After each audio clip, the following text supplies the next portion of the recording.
Hello and welcome to episode 67 of Daryl Show Your Work. So in this episode, I'm going to be responding to another active cybersecurity attack scenario. However, in this instance, I'm going to be zeroing in more on indicators of compromise and trying to identify that throughout my response here. And so hopefully we can get to some sort of measures of remediation. All right, so just to give a high level overview of what an indicator of compromise is, think of it as a piece of digital evidence or forensic data that would suggest a network or system has been breached. So I'm going to be looking for that for those and throughout several vectors of this video. The first vector I want to start with is my immediate, and that's within my own home directory. So I'm just do a list command here. Everything looks normal there. All right, so I want to check the root directory here. So in order to do that, I'm going to switch to root user. So to do so, I'm say sudo su for switch user and give it my password. All right, and I want to change to the root directory. So I'm gonna say cd for change directory / root, and that brings me back to the root directory. So now that I'm in the root directory, I want to see check here to see if there's anything anomalous there going on. So I'm gonna say list ls, and then I'm gonna say dash la for all, and that's going to show me not only all of my files, but all the hidden files and directories as well. All right, so everything looks pretty standard, normal here. But I want to use another list command here, one that's going to give me everything back in long format and also sorting the output by modification time. And perhaps that'll give me something that looks a bit different. So I'm going to say ls dash lt and then backslash for root directory. All right, hit enter. All right, so immediately if we look here at this green lettering, we can see backdoor.sh, which is a shell script. So that's an indicator of something that's not good. All right, so we were able to find this vector. We were able to find an indicator of compromise in the form of a shell script file. Now let's dig further into this, and so I'm going to actually cat, which means to display the contents of this backdoor.sh file. All right, so we can see within there, it tells us that we have a netcat listener, all right, and it's listening on port 7777, and it's executing a bash script. All right, so that means that somebody's basically is listening on port 77, and once they establish a connection, it executes a bash session, allowing them to run bash commands like we do on our local network, which we do not want. All right, so this tells us that this is indeed a backdoor and a persistence mechanism, and we need to look into ways into getting rid of this. All right. So one way that we can see we could see if this is being currently used or whatever, because we don't. I mean, we see the script here, but we don't know if it's currently in use. I could run a netstat command here, and I could tell it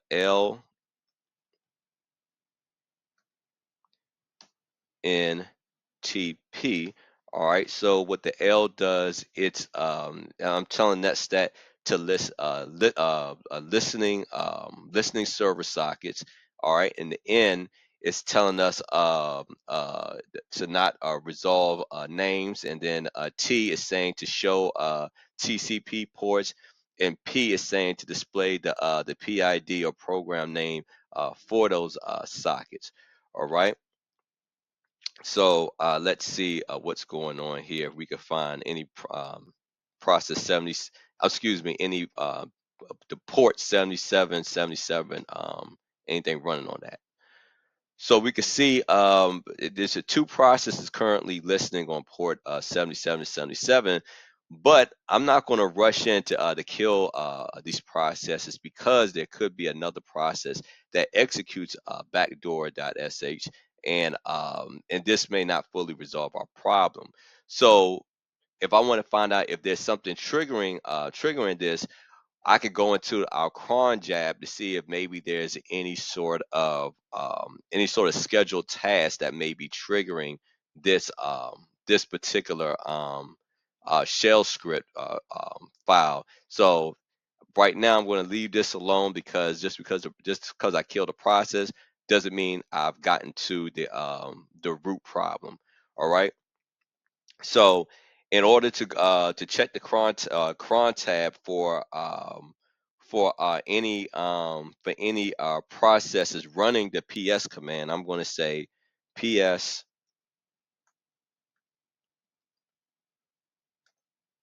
dash aux and give it the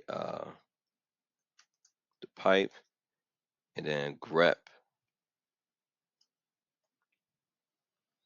and then say cron. All right. So again, this is to detect any active cron jobs by checking for any running processes using the ps command.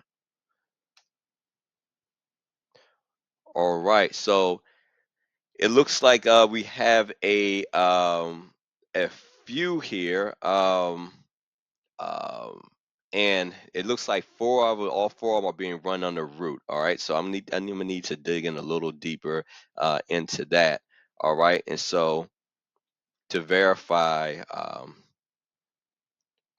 this, I'm going to also run a command that's going to list all the running jobs for root user. All right, so I'm gonna say cron tab dash L. Okay, and that's going to list everything, all those scheduled jobs running on the root user. And bingo. And so we see our root, it said root sh, and it's running this backdoor.sh. All right. So that tells us exactly what I need to know. All right, so now that I could see this, the one thing that I haven't seen up to this point are any active connections. All right, so I'm going to now be checking for any sort of data indicators of data exfiltration. All right, so one way that I can see if there's any active connections, I can use the W command to display any logged users and list any remote connections on specifically on the SSH protocol. All right, so I'm gonna say W. Okay, so we do have one listed right here. And what I can do to further verify this connection, I could use a utility called Iftop. All right, and what Iftop is, it's a free software command line system monitoring tool that produces a frequently updated list of network connections. All right, so I'm going to execute a command that's going to throw us into that application, and that's iftop dash n dash I. And I'm going to specify the interface that I'm running on, and this is that's interface ENS32. All right, so let's wait a few seconds and see what's going on here.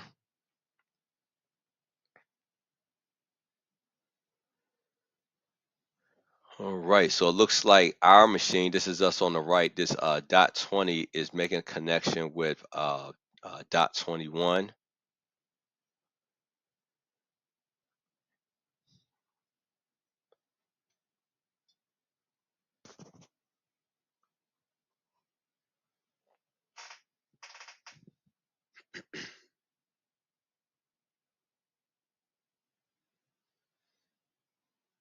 Is waiting just to basically I'm looking for any activity going on um, between us, which we're 72 um, at 20 120, and looks like we were connecting with 172.21.21 computer. So just want to view here for a few seconds to see what else goes on or what else happens. All right, so it looks like some traffic. As soon as we connected to that 21 traffic, then it went out to another this 185 address. All right, which again, that's indicative of an external address. So this does look like some potential data exfiltration. All right. And then we have another this 2224. All right. So there's some indicators here that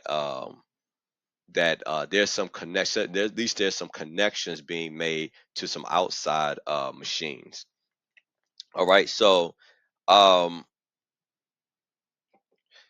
So I would say, judging from this, I think we could see that that our machine is persistently connecting. Well, there's a host persistently connected to our machine. The most persistent one seems to be this 172.21.21. Um, and the attacker, they may have compromised our SSH protocol and added their own public key for to log into our system. All right. So I'm saying that based upon Iftop verifying these SSH connections, and the most consistent connection seems to be here with this 172.20.121 address. So based on that hypothesis or assumptions, I'm going to move on to checking on our SSH keys to see if maybe the attacker may have left their own authentication keys, because even if they were to log on using SSH, they would still need their own set of public keys in order to do so. So let's see if those were left here on the system. So I'm gonna do a Control C. Okay, all right. All right. So then the next thing that I'm going to do is I am going to check for those SSH key files in the directory that it's usually housed in. So let's see. Let's see if I see anything in that directory that looks out of normal. So the ones that I use to make a SSH connection should be in here, but I want to see if there's any other ones that were housed in here as well. And again, that would be another vector for to look into as far as an indicator of compromise.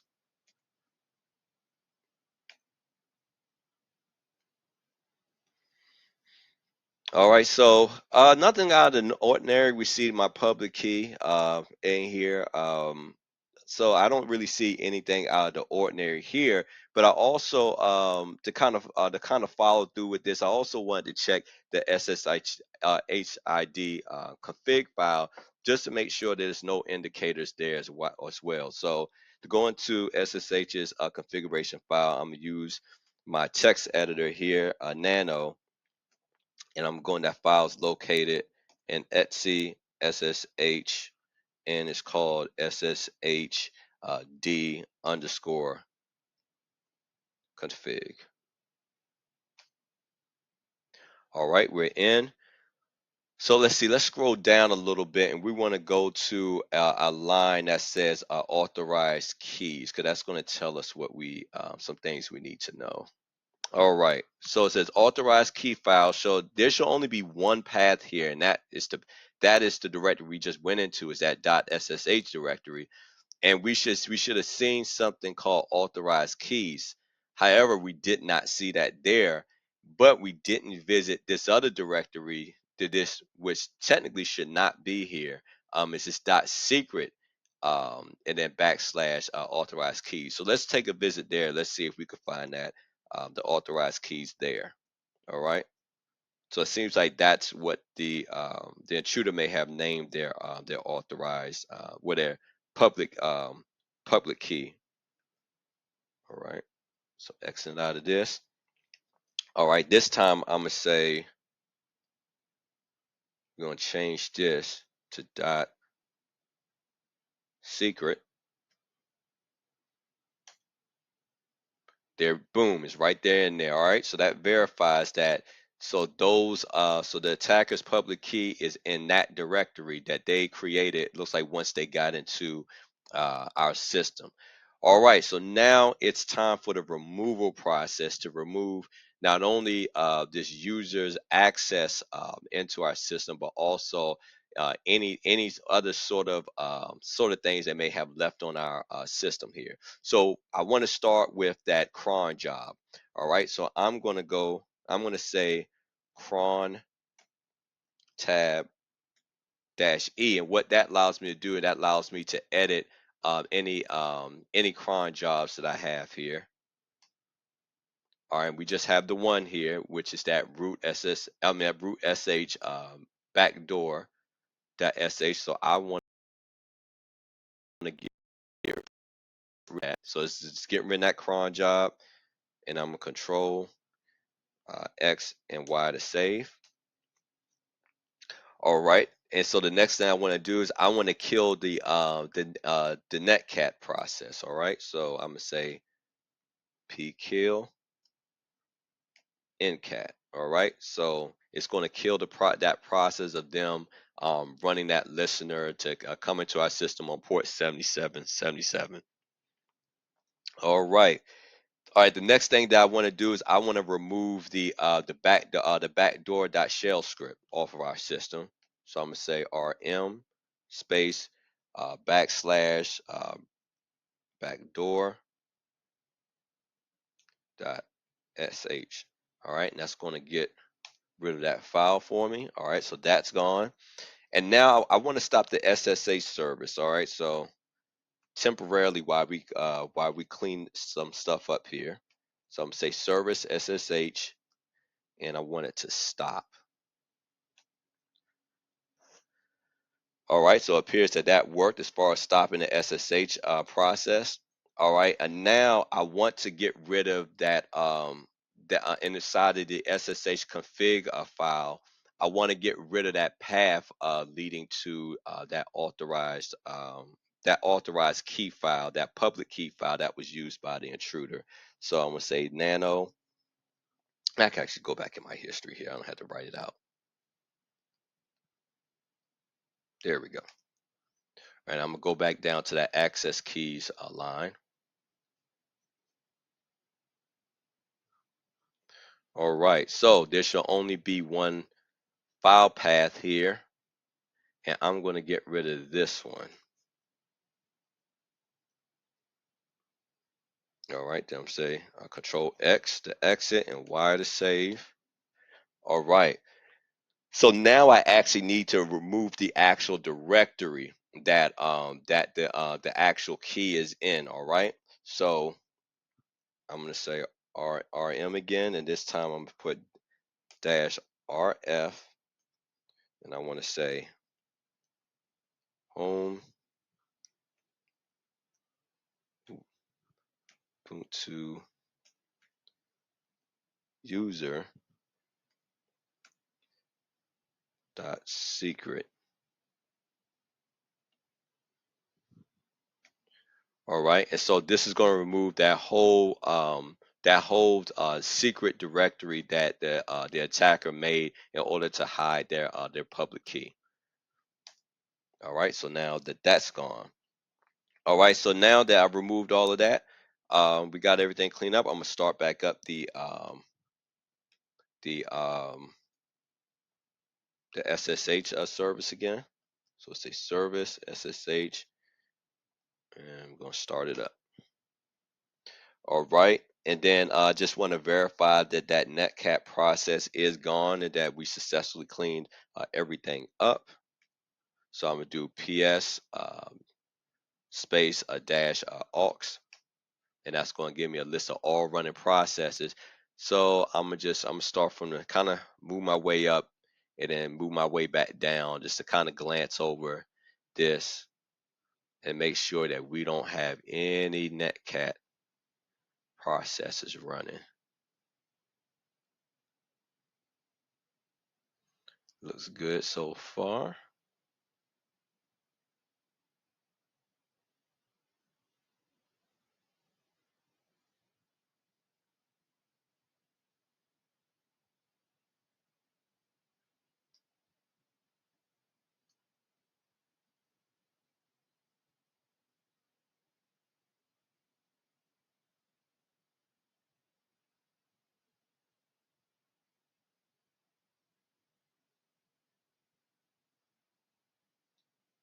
All right, and then just give it a second look here.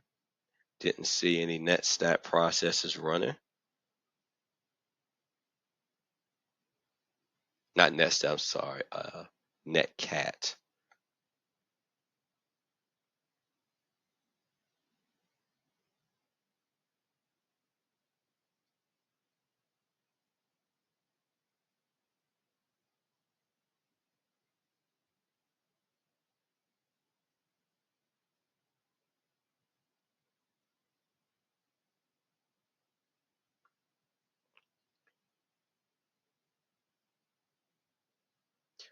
All right, and that's how we would get the attacker off of a system while looking for indicators of compromise, and then we would have to write a nice lengthy report about it. But we're not going to do that here.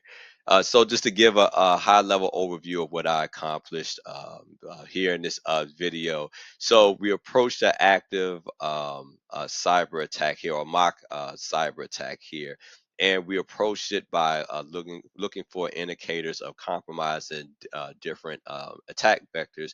First, checking my local home directory, the file systems there, and then I switched to a root user and looked in the root directory and ran that that list command, listing everything in long format and outputting it as far as modification time, and that's where we found that backup shell script. And then once opening that, then I was able to find out that it was a net that was called that once it executed, there was a netcat process that would listen on port 77. 77. So we wanted to then look into, well, what could be triggering the actual file that then kicks off that netstat listener. So I looked in the cron tab and actually found the cron job that does that. Before then, I also wanted to look for any sort of data exfiltration, um, um, exfiltration indicators, and so I used the Iftop utility to see any sort of um, to do system monitoring, seeing any sort of active network connections. I also used the W command to check the same thing specifically for SSH, and we could see that there was a consistent connection with an IP address at 172.20.121 that we were connecting with, and that was an indicator of some sort of persistence. So I wanted to verify that hypothesis and check on the SSH keys to see if perhaps that they used that the attacker may have used their own public keys to gain access to our to have a secure shell session within our system, and was able to verify that yes, that they did, but they hid them in a directory that they created called the secret directory. All right, so once finding all of that out and finding their public keys, I then went into the removal process of getting rid of that cron job, killing the netcat process, removing that backdoor shell script, and then stopping the SSH service temporarily, and then modifying the SSH config file to get rid of any sort of reference to that secret directory housing the author those public keys by the that the intruder put there, and then I removed that actual once I changed that in the configuration file, I removed the actual directory that it was in, and then restarted the SSH process and verified that that netcat process was entirely gone. All right, so please like, share, and subscribe. Most importantly, show your work. And until next time, take care of yourself and God bless.